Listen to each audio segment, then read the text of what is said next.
The hammer slipped once, just enough to leave a tiny scrape, but the sting lingered longer than it should have. I was almost finished repairing the roof, her mother's roof, fixing leaks for free. My wife passed nails up to me with that soft, hollow smile she wore whenever her mind drifted toward someone else. The sun beat down hard. My throat felt like sandpaper. I climbed down the ladder for a drink. That's when I heard them in the kitchen. Her voice. Laughter. Low, sharp, cruel. Meant for nobody but themselves. Once this fool finishes, we're throwing him out. The documents are ready. He'll have nowhere to go. Her mother laughed. Then my wife spoke, the sentence that cracked everything. My boyfriend moves in next week. I froze long enough to forget how to breathe. Through the cracked window, I watched her sip coffee like she hadn't just gutted my world. I didn't storm in. I didn't yell. I climbed the ladder again and finished the roof, each shingle placed perfectly, each nail driven deep. Not for them, for me.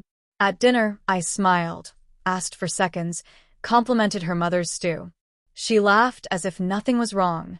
And for a moment, it almost felt normal until 3 days later.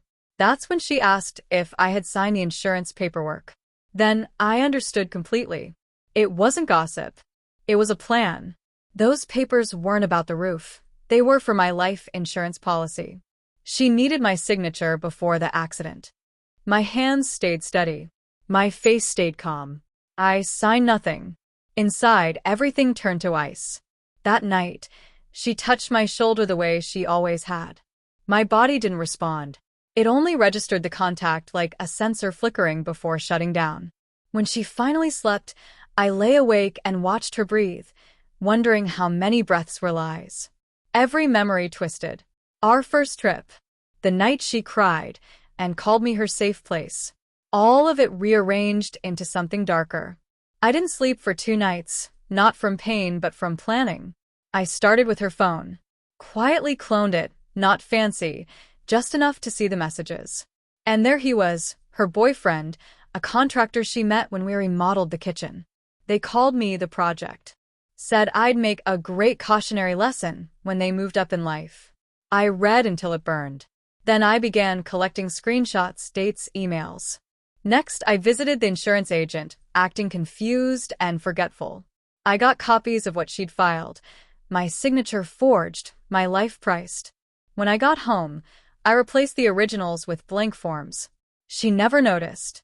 The following day, I fixed her mother's gutters, brought flowers for the table, even thanked them for letting me help. Their laughter echoed louder that night. I still smiled. Every kindness became a weapon. Every silence a blade. 2 weeks later, I had everything. Proof of the affair, motive, the forged policy. Even a recorded call in which she told him, he trusts me too much to see it coming. She was wrong. That evening, I set the dining table myself. Candles, wine, her favorite playlist. She walked in wearing a dress she hadn't touched in months. Wow, she breathed. What's the occasion? I told her. I slid a folder across the table. Photos. Copies. A flash drive. She turned page after page as color drained from her face until she no longer looked human, just fear wrapped in skin. You've been watching me, she whispered. No, I answered. I've been listening. She tried to reach for my hand. I didn't move.